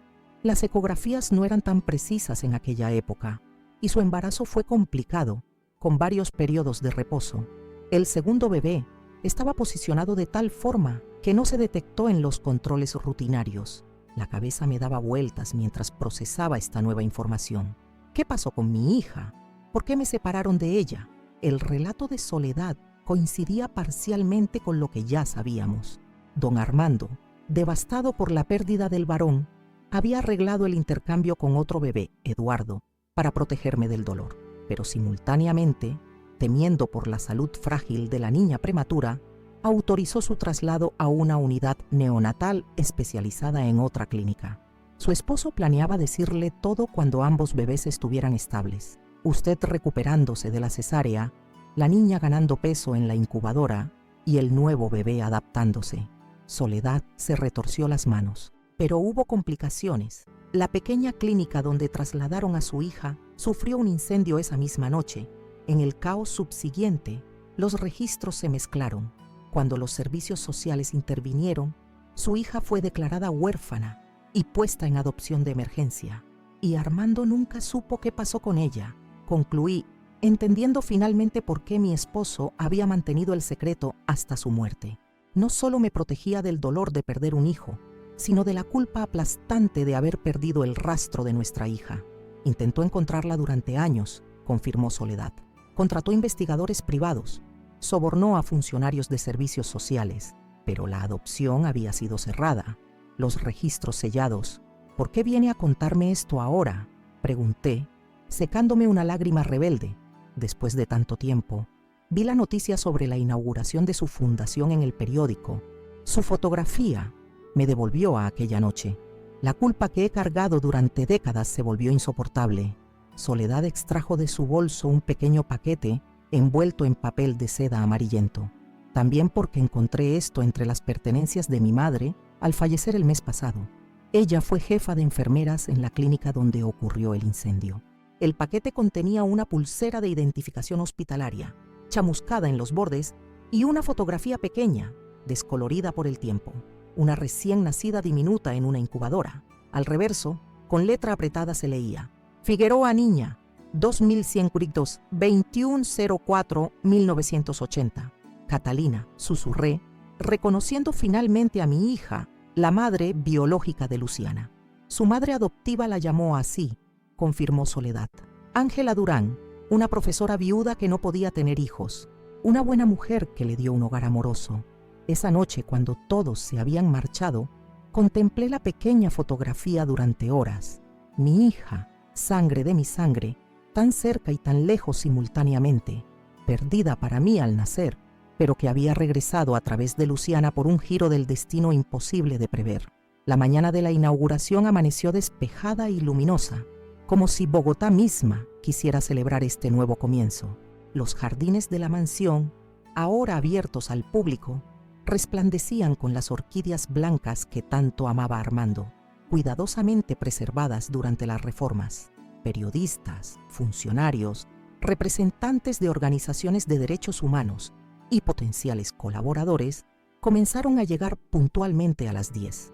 Entre la multitud distinguí a Eduardo y Verónica, discretamente ubicados en segunda fila, lejos del protagonismo pero presentes en este momento crucial. Luciana, elegante en un traje azul marino que resaltaba el asombroso parecido con la joven que fui décadas atrás, dirigió la primera parte del evento con aplomo profesional. Presentó estadísticas sobre abuso a adultos mayores, explicó los servicios que ofrecería la fundación, agradeció a los colaboradores iniciales. Cuando llegó mi turno de hablar, observé los rostros atentos entre el público. Algunos conocidos, muchos desconocidos, todos unidos por el interés en nuestra causa. Respiré profundamente y comencé. La Fundación Nueva Aurora nace de una historia personal de traición, dolor y redescubrimiento. Una historia que comenzó con algo tan simple como cambiar el PIN de una tarjeta de crédito. Durante los siguientes 20 minutos, relaté una versión simplificada, pero honesta de mi experiencia, el descubrimiento de la conspiración familiar, la confrontación, el accidente de Mariana, las revelaciones sobre los orígenes de Eduardo y Luciana. No busqué simpatía ni admiración, sino comprensión de cómo las dinámicas familiares disfuncionales pueden afectar incluso a personas aparentemente privilegiadas y poderosas. El abuso contra adultos mayores no distingue clase social, nivel educativo o patrimonio, concluí. Puede ocurrir en mansiones como esta o en viviendas humildes. Puede manifestarse como manipulación financiera sofisticada o como simple negligencia emocional. Nuestra misión es detectarlo, prevenirlo y remediarlo, ofreciendo tanto protección legal como acompañamiento humano. Los aplausos resonaron en el jardín cuando corté simbólicamente la cinta de inauguración, mientras los invitados recorrían las nuevas instalaciones, guiados por el personal cuidadosamente seleccionado y capacitado. Me permití un momento de reflexión privada. Observé la mansión transformada, ahora iluminada con propósito renovado. Las paredes que habían presenciado traiciones y conspiraciones servirían ahora para proteger a quienes se encontraban en situaciones similares a la mía. Los jardines, que fueron mi refugio solitario, se convertirían en espacios de sanación colectiva. Mariana se acercó discretamente, ofreciéndome una copa de agua. Los representantes del ministerio están impresionados, informó con evidente satisfacción. Quieren discutir una posible colaboración para replicar el modelo en otras ciudades. Le sonreí, apreciando tanto su eficiencia como su entusiasmo. Un paso a la vez. Primero demostremos que funciona aquí. Más tarde, cuando la mayoría de invitados se habían marchado, encontré a Eduardo contemplando pensativo la placa conmemorativa en la entrada principal. Tallada en mármol, llevaba una inscripción que habíamos elegido juntos. De las crisis nacen las oportunidades, de las heridas, la sabiduría. ¿Qué piensas?, pregunté colocándome a su lado. Pienso que estarías orgullosa de mí hoy, si fueras realmente mi madre, respondió con una honestidad que me desarmó. Estoy orgullosa de ti, corregí suavemente. No porque sea o no tu madre biológica, sino porque finalmente estás encontrando tu propio camino, porque estás aprendiendo a reconstruir desde las cenizas, como todos nosotros. Eduardo asintió lentamente. ¿Sabes? Durante años busqué desesperadamente tu aprobación, intentando llenar un vacío que no comprendía. Ahora entiendo que lo que necesitaba no era tu admiración, sino mi propio respeto. Un descubrimiento valioso, aunque doloroso, como todos los que valen la pena. Esa noche, cuando regresé a mi nueva vivienda, un apartamento modesto pero acogedor en el barrio Chapinero, cerca de la universidad donde estudiaba Luciana, me encontré rodeada de los pocos objetos personales que había decidido conservar, fotografías cuidadosamente seleccionadas, los rubíes de mi madre, el diario que escribí durante mi batalla secreta contra el cáncer, la pequeña foto descolorida de Catalina recién nacida. Mientras preparaba un té, reflexioné sobre el extraordinario viaje que había emprendido desde aquella noche en que descubrí la traición de mi hijo. Lo que comenzó como un acto de autoprotección, cambiar el PIN de una tarjeta, había desencadenado una serie de eventos que transformaron no solo mi vida, sino la de todos a mi alrededor. El teléfono sonó, interrumpiendo mis pensamientos. Era Luciana, su voz vibrante de emoción. «Abuela, acabo de recibir la notificación oficial. La beca para la especialización en geriatría está aprobada. Puedo comenzar el próximo semestre combinándola con mi trabajo en la fundación. Felicidades, mi amor. Sabía que lo conseguirías. Nada de esto habría sido posible sin ti», continuó. «No solo por el apoyo económico, sino por mostrarme un camino con propósito, por enseñarme que incluso las peores traiciones pueden transformarse en oportunidades para crecer». Sus palabras tocaron algo profundo en mi corazón. «No, Luciana, tú me enseñaste a mí, tú y esa resiliencia que heredaste de tu madre, de mi hija». Al colgar, me acerqué a la ventana. La noche bogotana se extendía ante mí, un tapiz de luces contra el telón oscuro de los cerros orientales. En algún lugar de esa ciudad, Eduardo iniciaba su vida bajo un nuevo apellido. En otro rincón, Verónica cerraba su pequeña tienda después de una jornada productiva. En el sur, Mariana probablemente repasaba los detalles para los eventos de la semana siguiente en la fundación. Y en el cementerio central, Armando descansaba, finalmente liberado de los secretos que lo atormentaron hasta su último día, todos transformados por una cadena de eventos que comenzó con una contraseña cambiada y un telefonema desesperado. La vida seguiría presentando desafíos, por supuesto. La relación con Eduardo continuaría siendo compleja, llena de avances y retrocesos. El procesamiento judicial de Teodora generaría tensiones adicionales. La fundación enfrentaría obstáculos burocráticos y resistencias institucionales. Pero algo fundamental había cambiado dentro de mí. Ya no era la víctima potencial de una conspiración familiar, sino la arquitecta de mi propia redención. Ya no actuaba desde el miedo a la soledad o el abandono, sino desde la certeza de mi propio valor y propósito. A mis 70 años, cuando muchos consideran que la vida comienza su inevitable descenso, yo había descubierto un nuevo amanecer, una nueva aurora, precisamente como el nombre que habíamos elegido para la fundación. Mi historia, con sus dolorosos giros y revelaciones improbables, se transformaba ahora en inspiración y advertencia para otros. Mi experiencia personal, en combustible para un cambio social más amplio, todo porque una noche, en vez de seguir el camino de menor resistencia, decidí cambiar el PIN de mi tarjeta y enfrentar la verdad, por dolorosa que fuera. ¿Quién hubiera imaginado que un simple cambio de PIN en una tarjeta de crédito desencadenaría la transformación más profunda de mi vida a los 70 años? Mi nombre es Mercedes Figueroa, y lo que comenzó como una medida desesperada de autoprotección terminó revelando secretos familiares enterrados durante décadas y creando un propósito que ahora beneficia a cientos de personas. Cuando descubrí aquella tarde que mi hijo Eduardo, junto con su esposa Verónica y mi consuegra Teodora, conspiraban para declararme incapaz mentalmente y apoderarse de mi patrimonio, algo dentro de mí se quebró. La traición de aquellos en quienes más confiaba me devastó inicialmente, pero también despertó a la mujer fuerte que había sido en mi juventud, la empresaria que construyó un imperio textil en una época donde las mujeres eran relegadas a roles secundarios. Mi decisión de enfrentarlos aquella noche en El Mirador del Cielo, vestida de rojo y con los rubíes de mi madre como armadura simbólica, marcó el inicio de mi recuperación de poder. Les hice firmar acuerdos que los obligaban a devolver cada centavo desviado y aceptar condiciones estrictas para seguir recibiendo apoyo familiar limitado. Creí ingenuamente que ahí terminaría todo, que podría reconstruir mi vida en paz después de establecer límites claros. Pero el destino tenía planes más complejos. La aparición de Mariana Torres, una joven actriz contratada por Teodora para suplantar a mi nieta Luciana y sufrir un accidente controlado, nos llevó a descubrimientos que ninguno habríamos podido imaginar. Gracias a pruebas de ADN que inicialmente buscaban confirmar la falsedad de su identidad, descubrimos verdades asombrosas sobre nuestra propia familia. Eduardo, el hijo que crié durante 45 años, no compartía mi sangre. Había sido intercambiado al nacer, después que mi verdadero bebé supuestamente falleciera. Pero la revelación más extraordinaria fue que Luciana, mi adorada nieta, sí era mi descendiente biológica directa. Mi verdadero hijo no había sido un varón como me informaron, sino una niña que sobrevivió. Fue dada en adopción sin mi conocimiento.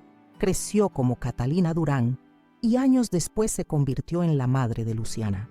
Un círculo perfecto que el destino había cerrado silenciosamente, devolviendo a mi vida la sangre que creí perdida. Estas revelaciones pudieron habernos destruido definitivamente como familia. En lugar de eso, elegimos usarlas como cimientos para construir algo nuevo, más honesto y significativo. Eduardo inició su camino de redescubrimiento, renunciando al apellido Figueroa y buscando su verdadera vocación en el diseño de interiores.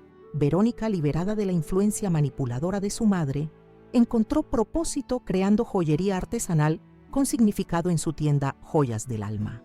Luciana, ahora conociendo su verdadero vínculo biológico conmigo, fortaleció su compromiso con la geriatría y la protección de adultos mayores. Y yo transformé la mansión de La Cabrera, escenario de tantas traiciones, en la Fundación Nueva Aurora, un centro dedicado a proteger a personas mayores vulnerables de abusos financieros, psicológicos y legales. El lugar donde planeaban mi ruina se convirtió en refugio para quienes enfrentan situaciones similares, un símbolo viviente de cómo las peores crisis pueden transformarse en oportunidades para servir a otros. Esta historia que comparto hoy con ustedes va más allá de una simple venganza o ajuste de cuentas familiar. Es un testimonio de resiliencia, de redescubrimiento personal, de cómo nunca es tarde para reinventarse y encontrar propósito.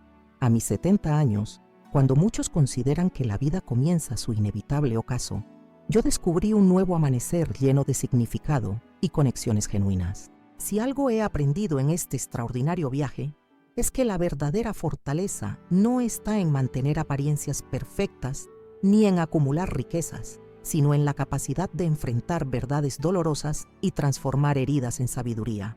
Que los lazos familiares pueden trascender la genética cuando se basan en honestidad y respeto mutuo.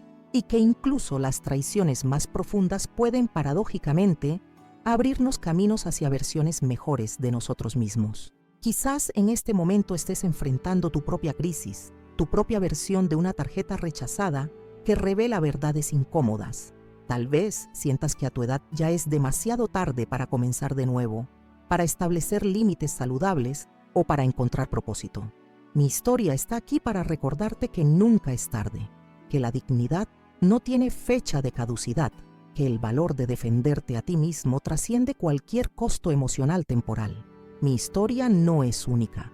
En el canal Abuela Recordó, Compartimos diariamente testimonios similares de personas que, como yo, han transformado crisis personales en oportunidades de crecimiento y servicio. Historias reales de abuelos y abuelas que se negaron a ser víctimas pasivas de manipulaciones familiares o sociales. Relatos de resiliencia que necesitan ser escuchados para inspirar a otros a romper ciclos de abuso y dependencia insana. Te invito a que te suscribas ahora mismo a Abuela Recordó. Cada suscripción es un voto de confianza que nos permite continuar esta labor de documentar y compartir experiencias que pueden servir como faro para quienes atraviesan situaciones similares. Con un simple clic en el botón de suscripción, te unirás a una comunidad de personas comprometidas con la dignidad y el respeto hacia nuestros mayores. No solo te pido que te suscribas, sino que participes activamente. Deja tu comentario contándome qué te pareció mi historia. ¿Te identificaste con algún aspecto particular? ¿Conoces a alguien que esté viviendo una situación similar? ¿Qué habrías hecho tú en mi lugar? Tus comentarios no solo enriquecen nuestra comunidad, sino que me permiten conectar directamente contigo y responder a tus inquietudes. Dale me gusta a este video para ayudarnos a llegar a más personas que pueden necesitar escuchar estas historias. El algoritmo favorece los contenidos con mayor interacción y tu simple gesto puede hacer que mi experiencia alcance a alguien que está enfrentando su propia crisis en soledad y silencio. Preparar estos relatos requiere un esfuerzo considerable. Cada historia exige investigación, entrevistas profundas, edición cuidadosa y producción de calidad para transmitir adecuadamente las emociones y lecciones involucradas. Si valoras este contenido y deseas apoyarnos de manera más directa, considera hacer una contribución a través del botón Gracias que aparece bajo el video.